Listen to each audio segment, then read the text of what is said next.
역주행 고려사, 절찬 판매 중. 영화 파묘가 흥행 돌풍을 이어가고 있습니다. 벌써 1000만을 넘고도 쭉쭉 달려가고 있죠. 일찍 좀 봤으면 좋았을 텐데 제가 공포영화를 안 좋아하는지라 미루고 미루다가 이제서야 봤습니다. 근데 와, 너무 재밌는 거 있죠? 자, 여기서부터는 영화의 스포일러가 대량 포함될 예정이니 아직 영화를 감상하지 않으신 분들께서는 시청에 주의해 주시기 바랍니다. 파묘는 영화의 중간을 기점으로 전반부와 후반부의 전개가 완전히 달라집니다. 솔직히 전반부는 그냥 그랬어요. 공포영화 특유의 감성을 좋아하시는 분들께서는 전반부를 더 좋아하셨겠지만 저는 그런 귀신류를 안 좋아하기 때문에 이 부분이 엄청 재밌진 않았는데요. 그런데 첫 장이 나오면서부터 이야기가 흥미진진해지더니 오니의 2가 나오는 장면에서부터가 저는 진짜 재밌더라고요.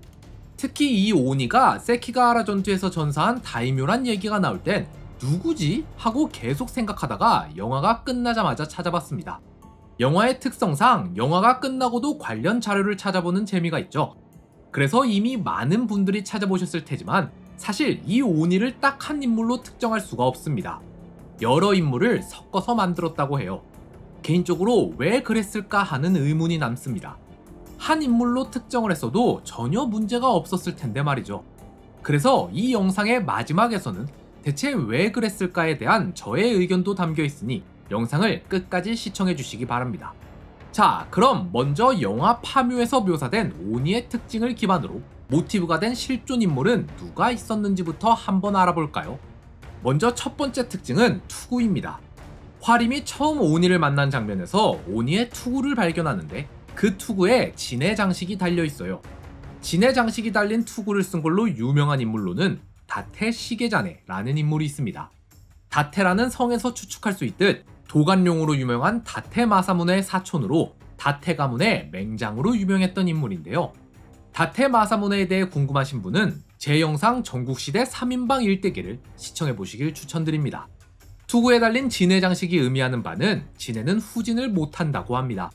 그래서 오직 앞으로 전진만 하는 용장으로서의 면모를 살리기 위해 진의 장식이 달린 투구를 썼다고 해요. 극 중에서도 전진! 전진! 하고 외치는 부분이 있기에 확실히 이 인물에서 따온 게 맞는 것 같고요. 근데 보통 다테 마사무네가 더 유명하니까 그냥 마사무네로 하지 왜 굳이 한국에선 잘 모르는 시게자네를 모티브로 삼았을까 하는 의문이 생기긴 하네요. 두 번째 특징은 음식입니다. 화림이 처음 오니를 만났을 때 인간인 걸 속이고 대화를 나누죠. 그때 오니가 은어와 참치를 가져왔냐고 묻습니다. 많은 분들이 추측하시기로는 이 대사가 상대가 서군인지 동군인지 확인하려는 의도에서 던진 질문일 거라 추측하셨는데요. 작가님 피셜로는 그게 아니고 그냥 즐겨보던 만화 음향사에서 은어랑 참치에 대한 이야기가 많이 나와서 그 당시 다이묘들이 좋아했을 만한 음식이기에 넣은 대사라고 합니다.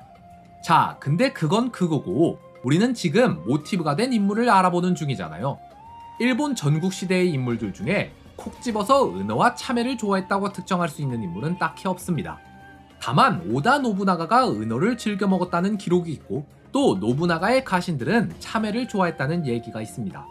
도요토미 히데요시와 도쿠가와 이에야스가 여기에 해당되겠죠. 근데 이 셋 중에 세키가하라 전투에 참전한 이는 도쿠가와 이에야스밖에 없으니 셋 중에서는 그나마 이에야스가 제일 가능성이 높긴 한데요. 다만 오니는 세키가하라 전투에서 전사했다고 하는데 이에야스는 이 전투에서 승리한 동군의 수장이었기 때문에 이에야스도 탈락. 세 번째 특징은 세키가하라 전투에 참전했다가 전사했다는 언급입니다.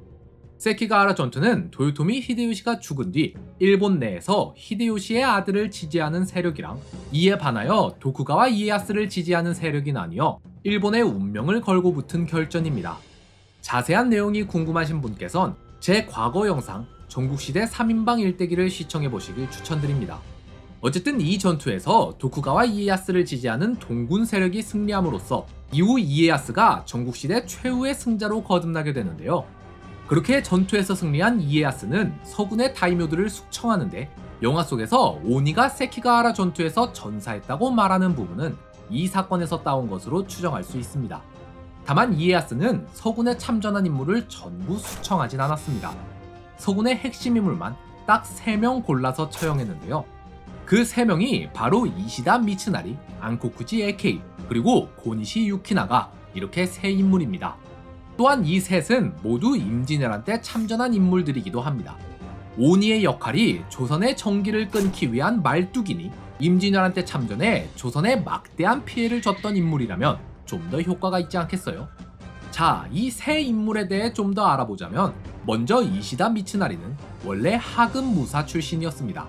근데 눈치도 빠르고 행정을 처리하는 데도 뛰어났기에 도요토미 히데요시의 눈에 띄어 그의 측근까지 올랐는데요. 임진왜란 때는 초기엔 주로 행정과 지원 임무를 맡다가 벽제간 전투에서 명군을 상대로 승리를 거뒀습니다. 하지만 뒤이어 이어진 행주대첩에서 권율에게 대패를 당하고 말았죠. 물론 이 행주대첩이 이시다 미츠나리 혼자 한 게 아니라 고바야카와 다카카게나 고니시 유키나가 같은 날고기는 장수가 다 참전했음에도 일본이 대패를 한 거라 이 패배가 미츠나리 때문이라고 볼 수는 없습니다. 정유재란 때는 장기를 살려 행정 쪽 임무를 맡았다고 하네요. 그리고 애초에 이시다 미츠나리는 임진왜란 때보다 그 이후 세키가하라 전투에서 도쿠가와 이에야스와 대립하는 서군의 수장으로 유명한 인물이죠. 서군의 명목상 총지휘관은 모리 데루모토였으나 실질적으로 세력을 규합하고 군을 지휘한 자는 이시다 미츠나리였습니다. 그런데 그는 뛰어난 행정 능력에 비해 군사적 재능은 영 볼품없었다고 합니다. 결국 세키가하라 전투에서 동군에게 패하여 처형을 당하고 말았죠. 사실 이 때문에 극중 오니에 가장 어울리는 인물은 이시다 미츠나리라고 추정하는 분들이 많습니다. 임진왜란에도 참전해 조선에 막대한 피해를 입혔으며 특히 세키가하라 전투에서 죽었다는 부분에는 가장 부합한 인물이니까요. 다만 1만 명이 넘는 사람을 죽여 신이 되었다라고 하기엔 그의 군사적 재능이 너무 형편없었기 때문에 여기서 문제가 발생하는데요. 이게 적군만 죽인 게 아니라 아군 죽인 것도 포함이 되는 건가? 다음으로 안코쿠지 에케이는 승려 출신으로 전국시대 때 모리 가문의 외교를 담당했던 인물입니다. 히데요시가 모리 가문을 토벌할 때 뛰어난 외교적 수완을 발휘해서 이를 계기로 히데요시의 측근으로 거듭났는데요. 히데요시의 수하로 활동하던 그는 다이묘에 오르기도 하였으며 임진왜란 때도 5번대 대장 고바야카와 다카카게의 휘하로 참전하였습니다. 정암진 전투에서 곽재우의 매복 작전에 당해 패배하였고 웅치 전투 땐 거의 승리에 가까웠으나 막판에 황진의 화력으로 저지당했으며 조선이 금산을 탈환하기 위해 2차에 걸쳐 쳐들어갔을 때 이를 격퇴한 부대가 고바야카와 다카카게의 5번대였으므로 에케이도 여기서 활약을 했을 것으로 추정됩니다. 행주대첩 때도 다카카게가 참전했기 때문에 에케이도 함께 했겠죠. 임진왜란이 끝난 뒤 일본으로 돌아간 에케이는 세키가하라 전투 때 모리 데루모토를 따라 서군으로 참전합니다. 그리고 결국 세키가하라 전투에서 패배하여 도쿠가와 이에야스에게 처형당하고 말았죠. 아마 모리 가문의 명성 때문에 데루모토를 직접 죽이긴 어려워서 모리 가문의 대표격으로 대신 죽인 게 아닐까라는 추측이 있는데요. 극중 오니가 승탑을 보더니 갑자기 합장을 하고 불공을 읽는 장면이 나오죠.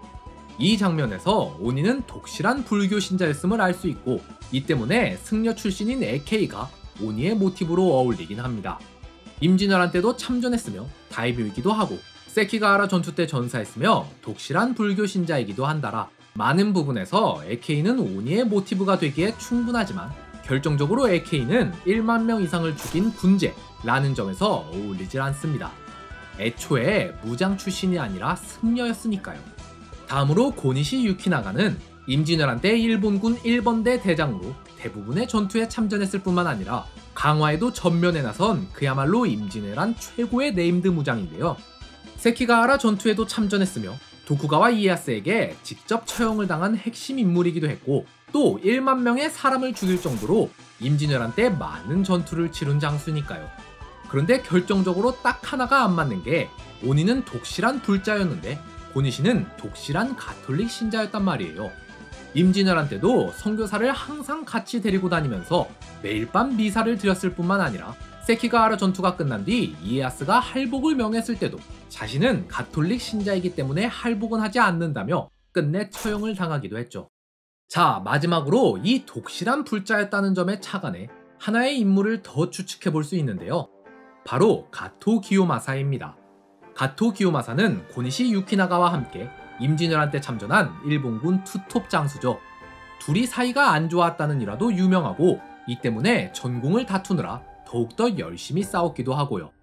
그래서 일본군이 한양에 입성할 때 고니시랑 가토가 누가 먼저 입성하느냐를 가지고 다툰 적이 있거든요.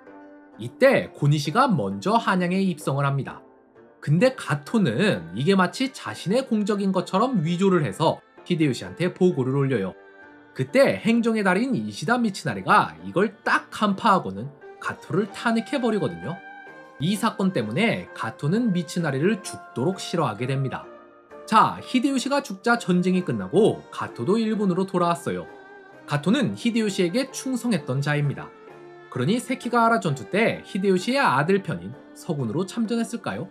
아니요. 가토는 서군의 수장 이시다 미츠나리와 철천지 원수 사이였기 때문에 그를 죽이려고 미츠나리의 자택에까지 쳐들어가요. 다행히 미츠나리는 가까스로 피신해 목숨을 구하게 되는데요. 근데 세키가하라 전투가 시작되자 미츠나리가 서군의 수장이 되었죠. 그래서 가토는 미츠나리 반대편인 이에야스 편으로 돌아서게 됩니다. 다만 가토는 히데요시에게 충성했던 자이기 때문에 전쟁이 끝난 뒤에도 히데요시의 아들을 지키려 노력했습니다.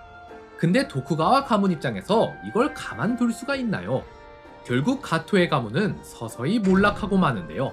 가토는 독실한 불자였기 때문에 극중 오니의 모티브로 거론되긴 하지만 세키가하라 전투에서 전사했다는 부분에서 정확히 부합되지는 않습니다. 자, 그럼 결론이 뭐냐? 뭐 특정할 수 있는 인물이 없으니까 그렇게 끝? 아니죠. 장재현 감독님께서 유튜브 채널 윤성윤의 모든 날, 모든 영화에 출연해 인터뷰를 하시면서 이런 말씀을 하셨습니다. 동티에 걸린 인부가 죽지 않은 이유에 대해 관객들이 돼지와 뱀이 상극이라서 돼지띠인 인물이 죽지 않았다 라는 해석을 하는 걸 보시고는 의도한 건 아니지만 그렇게 해석하는 게 좋았다라고 하시면서 관객들과 같이 영화를 완성하는 듯한 그런 느낌이 많이 들어요 라는 말씀을 하셨거든요. 그래서 저도 한번 감독님께서 직접 밝히시진 않았지만 이렇게 굳이 한 인물이 아니라 여러 인물을 오니의 모티브로 삼은 이유에 대해 의견을 말해보고자 합니다. 영화를 보시면 음향사가 오니를 만드는 장면에서 살을 꼬매서 만드는 장면이 나옵니다. 이미 목이 베어져 죽은 사람인데 이걸 다시 꼬매서 붙인단 말이죠. 그리고 극중 오니의 키는 240cm로 묘사됩니다. 과거 기록에서 주로 장신을 뜻할 때 팔척이라는 단어를 많이 사용하거든요. 팔척 귀신 많이 들어보셨죠? 이 팔척이 센티미터로 표현하면 240cm입니다. 그래서 240cm로 표현한 것 같은데요. 자, 그런데 앞서 나열한 모티브가 된 인물들 중에 기록에서 키가 8척이나 되는 장신으로 표현된 인물은 한 명도 없습니다. 그리고 세키가하라 전투는 1600년에 벌어진 사건이라 이때 죽은 인물이 살까지 다 붙어있는 상태로 보존될 가능성도 전혀 없어요. 근데 오니를 만드는 장면에선 살이 붙어있는 걸로 나오죠. 그래서 저는 이 오니의 육체가 전국시대 때 죽은 인물이 아니라 오니를 만들 당시에 죽은 일본인을 가지고 만든 거라고 생각합니다. 그리고 한 명의 시체를 갖고 만든 게 아니라 여러 인물의 시체를 섞어서 붙인 거라고 봐요. 키메라처럼 말이죠.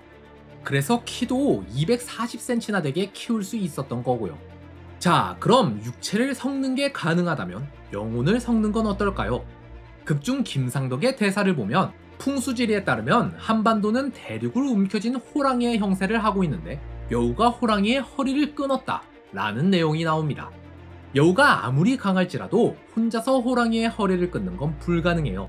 한 인물의 영혼을 가지고 정령을 만들어봤자 그 한 명의 영혼으로 호랑이의 기운을 누리는 게 불가능할 거라는 말이죠. 그래서 전국시대 때 유명했던 여러 인물들의 영혼을 합쳐서 정령을 만든 게 아닐까요? 그러다 보니 정령의 기억에 혼선이 와서 한 인물로 특정할 수가 없게 된 거죠. 사실 영화에서 연출을 할 때 정령의 모티브를 한 인물로 해도 문제가 없었을 겁니다.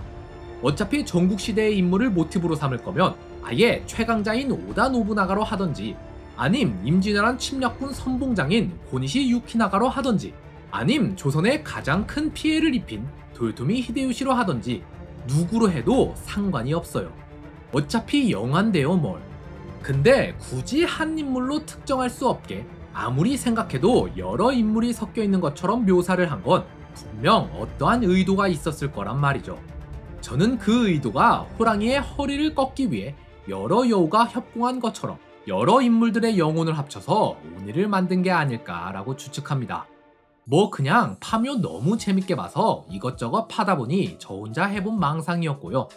이걸로 끝내긴 좀 아쉬워서 다음 시간엔 파묘의 모티브가 된 두 인물, 고니시 유키나가와 가토 기요마사의 관점으로 보는 임진왜란 영상을 한번 올려보려고 합니다. 제가 만들어 놓은 임진왜란 영상에서 고니시와 가토가 등장하는 장면을 각기 묶을 거고요. 중간중간 흐름이 끊긴 부분은 짧게 축약된 설명으로 이어붙일 예정입니다. 이렇게 일본군 입장에서 보는 임진왜란도 재밌을 것 같지 않나요? 그럼 혹시 아직 파묘 안 보신 분들은 꼭 한번 보시길 추천드리고요. 저는 다음 영상에서 찾아뵙겠습니다. 아, 잠깐만요. 혹시 아직도 역주행 고려사 고려거란전쟁 편 안 읽으신 건 아니죠? 드라마 고려거란전쟁을 재밌게 보셨다면, 혹은 임진왜란 말고 또 다른 한반도 전쟁사에 관심 있으신 분이시라면 누구든 재밌게 읽을 수 있는 책 역주행 고려사 고려거란전쟁 편 꼭 한번 읽어보시길 추천드립니다.